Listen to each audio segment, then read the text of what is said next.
Hello everyone, सभी का स्वागत है क्लिपबोर्ड एजुकेशन की इस नई क्लास में। आज हम जानेंगे चैप्टर 6 कंबस्शन एंड फ्लेम।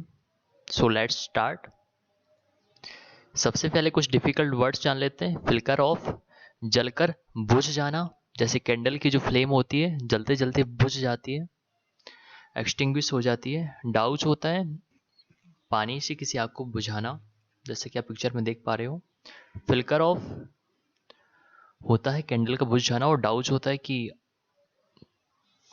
आग का हम पानी से जो बुझाते हैं। डाउज होता है डाउज द फायर।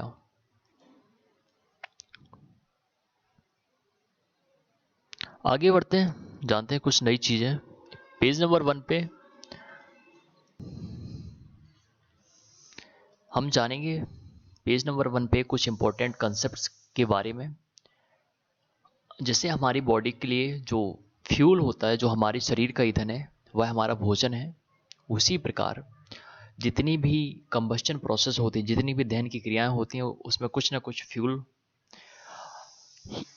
उसका बेस रीजन होता है।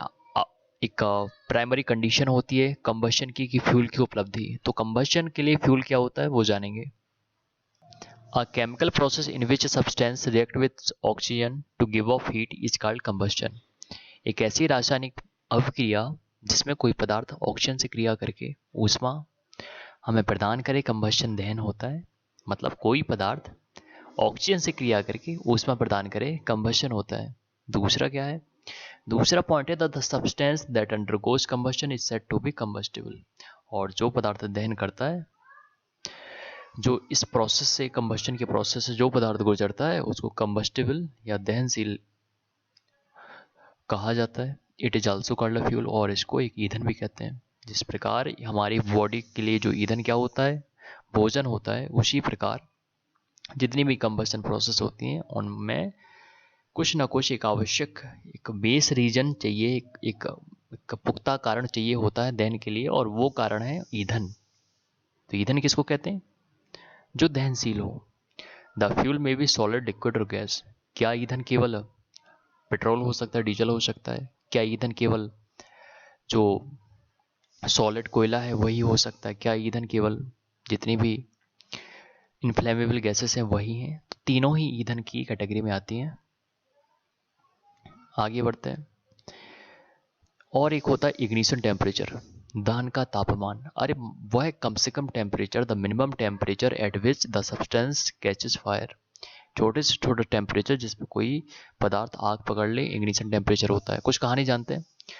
5000 साल पहले क्या हुआ था? पाइन वुड को सल्फर में डिप किया गया, भिगोया गया, और इनको माचिस की तरह हम एशियन इजिप्ट में प्रयोग में लेके आते थे। किसको लेके आते थे? पाइन वुड को सल्फर में डिप करके। यहाँ पे आप देख सकते हैं, pine would dipped in sulphur were used as matches in ancient Egypt. The modern safety match was developed only about 200 years ago। और जो आधुनिक हम जो माचिस का यूज करते हैं, केवल 200 साल पहले ही डेवलप हुई थी। A mixture of antimony trisulfide, potassium chlorate and white phosphorus with some glue and starch was applied on the head of match made of suitable wood। क्या क्या डाला जाता था मैच स्टिक में? एंटीमनी ट्राइसल्फेट डाला जाता था, antimony trisulphide, potassium chlorate, white phosphorus. White phosphorus बहुत ज़्यादा दहनशील है। बाद में इसको जो व्हाइट फास्फोरस, इसको रेड फास्फोरस में बदल दिया गया था, क्योंकि बहुत ज़्यादा विस्फोट करता था। तो माचिस से कभी कभी बहुत ज़्यादा एक एक्सप्लोजन भी हो जाता था, बहुत तेज़ी से बस्ट होता था अचानक से फायर का एक बहुत बड़ा हिस्सा। हम माचिस जला रहे हैं और व्हाइट फास्फोरस अचानक से आग पकड़ ले एक बार में पूरा ही पूरा। These days the heat of the head of the safety match contains only antimony trisulfide। Antimony trisulphide जो हम पहले यूज इस्तेमाल करते थे अभी भी है, पोटेशियम क्लोराइड भी इस्तेमाल करते हैं। The rubbing surface has powdered glass with a little red phosphorus which is much less dangerous. जो व्हाइट फास्फोरस था बहुत ज़्यादा डेंजरस था, अब हम रेड फास्फोरस यूज करते हैं। When the match is struck against the rubbing surface, some red phosphorus gets converted into the white phosphorus।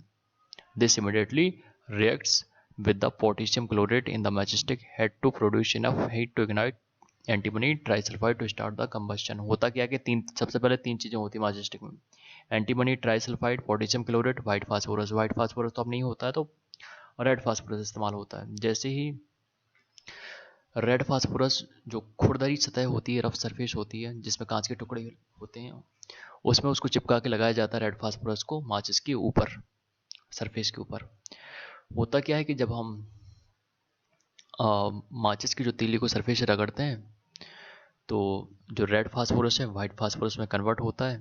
Potassium chloride जलता है सबसे पहले, फिर पोटेशियम क्लोराइड इग्निशन टेम्परेचर बढ़ा के एंटीमनी ट्राइसल्फाइड को जलाता है। तीन चीज़ें याद रखनी है, antimony trisulphide, potassium chloride and red phosphorus, किसी भी मैच स्टिक में। पूरी कहानी का सार यही है। पेज नंबर 3 पे जानते हैं द सब्सटेंस विच है very low ignition temperature and can easily catch fire with a flame are called inflammable substances.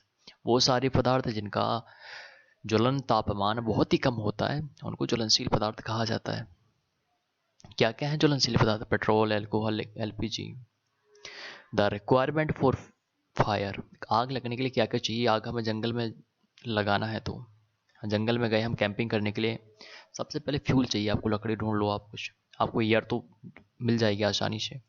And heat to raise the temperature of the fuel beyond the ignition temperature. तो हम यदि हमें camping करनी है तो हमें कुछ लकड़ी चाहिए, हवा जंगल में है ही, और कुछ इग्नाइट करने के लिए टेम्परेचर, इग्निशन टेम्परेचर तक लकड़ी का जो टेम्परेचर पहुंचाने के लिए हम कुछ, हमें लाइटर चाहिए, माचिस चाहिए ताकि हम आग लगा सकें, लकड़ी आग पकड़ सके। तो तीन चीज़ें चाहिए किसी भी फायर को की जो रिक्वायरमेंट है, फ्यूल, ईंधन, वायु और इग्नाइटर या हीट कह सकते हैं हम। Water works only when things like wood and paper are on fire. देखो पानी से क्या बुझता है? केवल लकड़ी एंड पेपर और कागज। If electrical equipment is on fire, और यदि किसी बिजली के इक्विपमेंट में आग लग जाती है, water may conduct electricity and harm those trying to douse the fire. Water is also not suitable for fires involving oil and petrol. किसी ने ऑयल और पेट्रोल पंप पे आग लग गई है, या किसी इलेक्ट्रिक सर्किट में आग लग गई है, तो आप कैसे बुझाओगे? पानी से नहीं बुझाओगे, नहीं तो उसके जो आयन से कंडक्ट करके आपको बिजली लग सकती है। तो आप किससे बुझाते हो? जो फायर एक्सटिंग्विशर होते हैं कार्बन डाइऑक्साइड की। तो आगे देखते हैं, वही पढ़ने वाले हैं हम।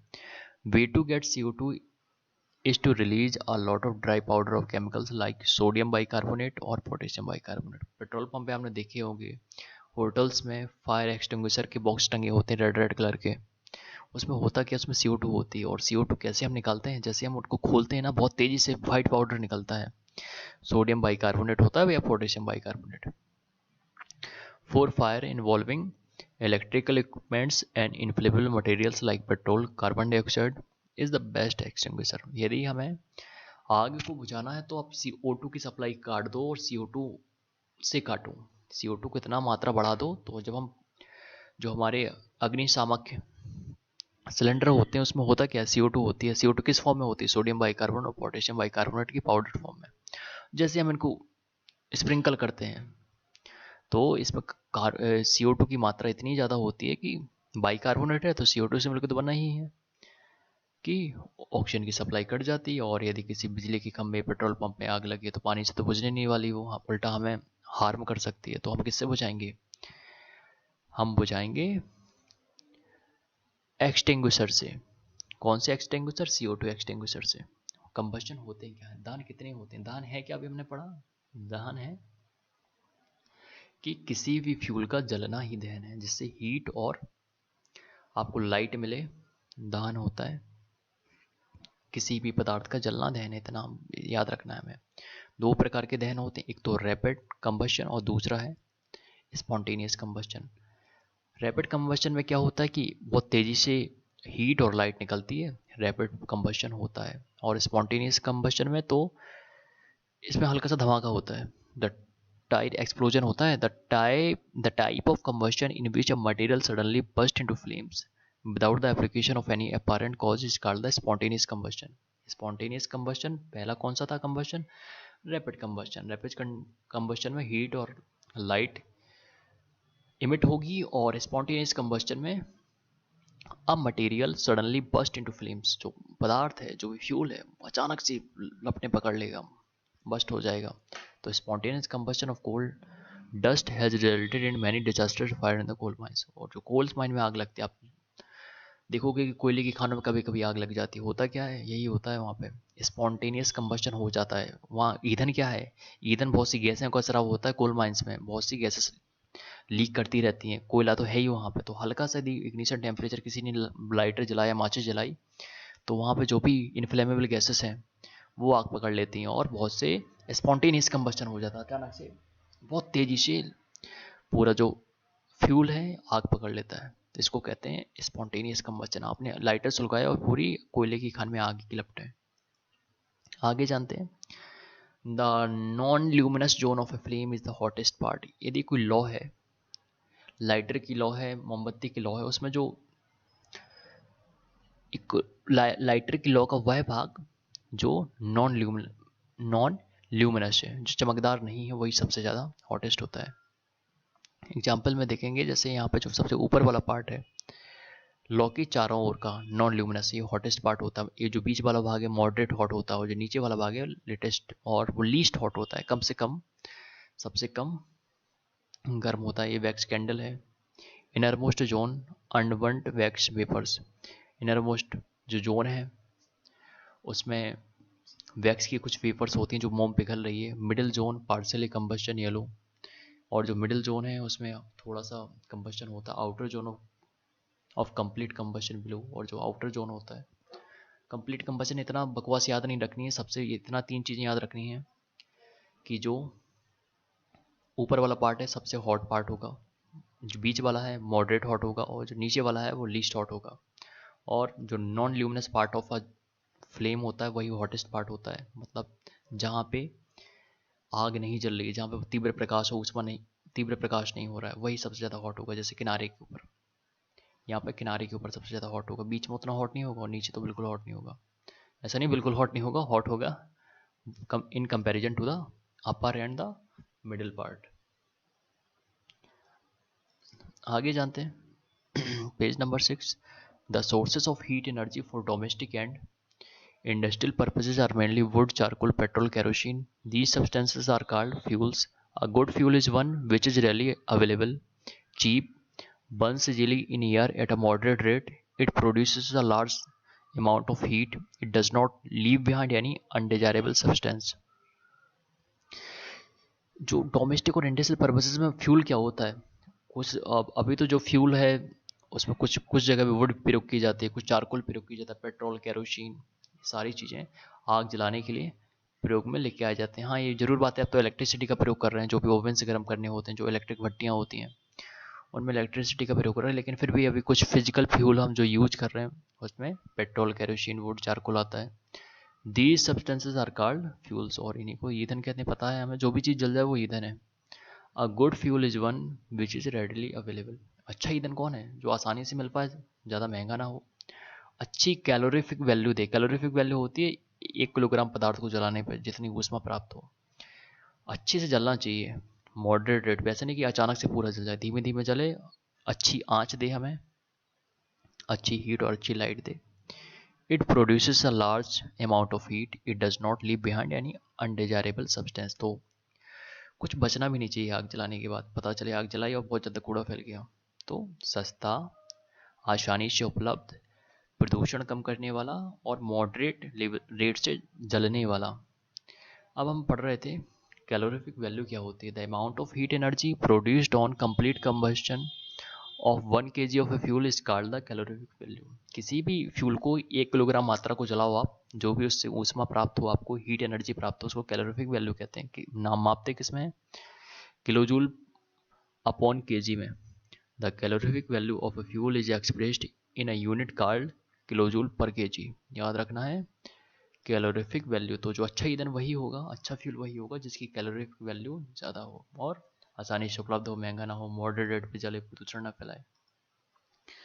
कुछ कैलोरीफिक वैल्यू है, काउडंग की इतनी होती है, वुड की इतनी है कैलोरीफिक वैल्यू, 17,000 से 22,000, कोल की 25,000 से 33,000, petrol 45,000, kerosene 45,000, diesel 45,000, methane 50,000, CNG 50,000, LPG 55,000, biogas 35,000 to 40,000, hydrogen 15,000, it's not 15,000, it is 1,50,000, hydrogen is 1,50,000। तो सबसे ज़्यादा कैलोरीफिक वैल्यू किसकी है इसमें? हाइड्रोजन की। फिर इसके बाद कौन आ रहा है? फिर पहुंच रहा है एलपीजी। एलपीजी अच्छा दे रहा है। एलपीजी के बाद मीथेन अच्छी देती है। कभी कभी जो कुएं होते हैं उनमें कुछ जो बायोगैस प्लांट्स होते हैं उसमें मीथेन कचरा होता है तो वहाँ पे आग पकड़ लेता है, तो इसलिए इतनी जल्दी आग पकड़ता है क्योंकि कैलोरीफिक वैल्यू बहुत ज़्यादा है उस फ्यूल की।